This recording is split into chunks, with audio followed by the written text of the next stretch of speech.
Mass Effect 2. One of the first games that I played when I got my very own Xbox back in 2011. I already thought it was such a big step getting my Xbox, but playing this game blew me away. I thought the choice of different dialogue options was so innovative. I'd never seen anything like this before, let alone the QuickTime Paragon and Renegade events making me feel like a badass. If you start limping now, you might find a shady spot before you bleed out. Shit. I look back fondly over my first experience loading in that disc and seeing my console come to life, sitting on my bed with controller in hand, waiting to lose myself into another world. That world being relatively linear, yes, there's an end you're working for.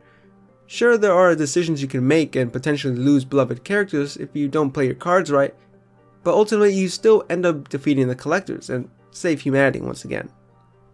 And it was like that for a time. I mostly played games with a campaign or story, solo or co-op, with my cousin. Inevitably, you get bored of the same thing over and over again. Staying linear isn't always going to cut it. Sometimes you just want a little more freedom.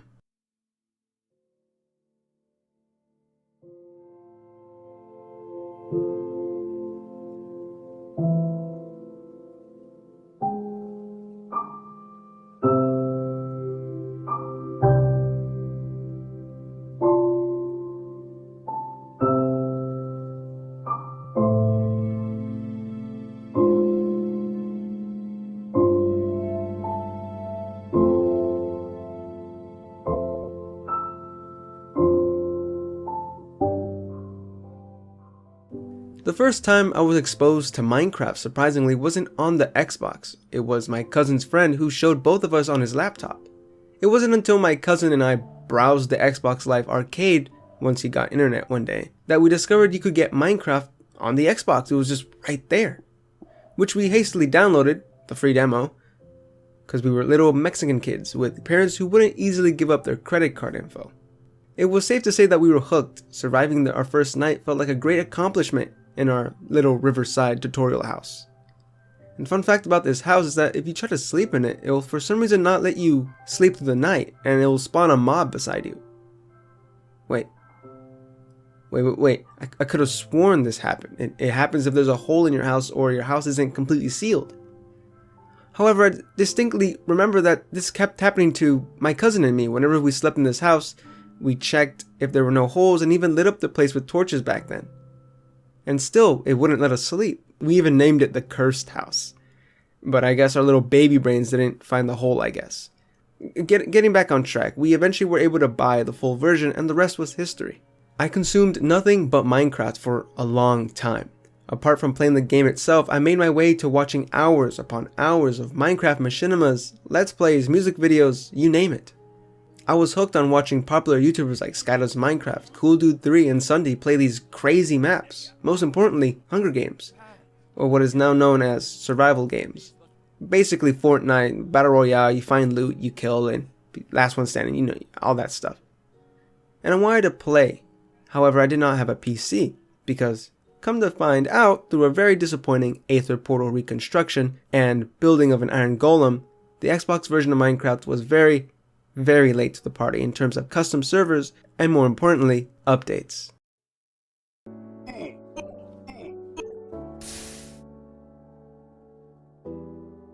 So I turned to the next best thing. Custom maps. Custom maps were needed because at the time, creative was not implemented in the game yet, so making custom maps were tedious. You'd either have to duplicate blocks through glitch means or mine the necessary blocks for your map creations by hand. Plus, no flying or console commands made it an even longer process. So, why not let someone else do the work for me? So, little Yriad, through some research, Minecraft videos, found out you could download Xbox Minecraft saves off the internet and load them into your console.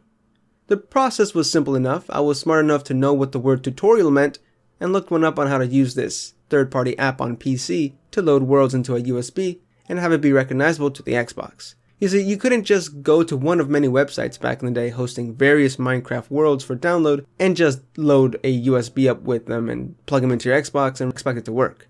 You need a third-party app called Horizon, an Xbox modding tool, and a USB with a copy of your Xbox profile on it. You then load your map of choice into the app, make sure it's in the white space on the right, select which profile you want the map to be tied to, very important, then navigate to the games tab, find Minecraft, find your map you just loaded and drag it into the middle space. From there just select save and rehash and you're all good to go. Plug the USB back into your Xbox and your map is ready to play. You might be thinking to yourself now, awesome, let's go relive our childhood once more, but hold on. If you're already racing to type in your favorite map into Google, I have to let you know. The many websites that hosted these Minecraft saves are no longer around. Fortunately for you, there seems to be one last bastion holding it down when it comes to preserving Minecraft worlds of old. The Tech Game website holds some of the last Minecraft saves you can download as far as I found. I was able to download some of the exact same maps I remember downloading back when I was a wee lad, and some maps, as you'll see later, seem to be lost to time. You won't find all the maps you're looking for, or at least the more obscure ones, unfortunately. One last thing I'd like to mention is that on the website there is no way of sorting the worlds by update versions or title updates, which opens another can of worms. Luckily you do have the option of also downloading any title update you choose, so you can roll back all the way to title update 0 or to the last update Minecraft on the Xbox 360 received. You can find all the update downloads on Internet Archive. Just type in Minecraft title updates and it should be the first one. After that, click show all and boom, you got them all. Now to install any update, you'll want to just first go into your Minecraft folder on your Xbox under System Storage and delete Minecraft Title Update. Now if you just want to play on Title Update 0, then leave your game as is and load it up. You won't be able to play online of course because it'll force you to update and you just press B to continue. But if you want to play on a specific title update, then same process with Horizon. Plug your USB in, drag the title update into the white space, and you're done. No save or rehashing to do for title updates. But why would you want a specific title update? Because some of the saves don't work on older title updates. So there's really no point in narrowing it down to the title update the map was made in. Just pick a semi-newer update for better results and maybe pray 1 or 2 times. Another caveat you'll run into is obviously the era the map was made in. There are maps made where sprinting wasn't in the game yet, so map builders had a different mindset when implementing challenges involving movement, that being jumping. Parkour maps suffered this issue the most as block spacing was closer, so if you were to play on Title Update 5 and beyond, the parkour is more of a walk in the park, or... Not to mention that over the years of title updates there have been new blocks added, updated block textures that also run the risk of making the map not work. Or you'll see in the thumbnail for the world be one thing, but when you load in, you spawn in the water. Almost like someone used console commands to delete chunks of the world where there maybe stood structures. Also, it sometimes seems like what I downloaded wasn't even the right world that was advertised, as if it's just a fresh new world.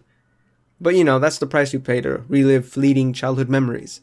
And what you're doing is walking through memories. All these maps were made by people just like you and me, not some faceless company, but actual players that wanted to share their creations with the rest of us. Explore around and you'll find remnants of the previous people that were right here before it was their last day logging into that Minecraft world.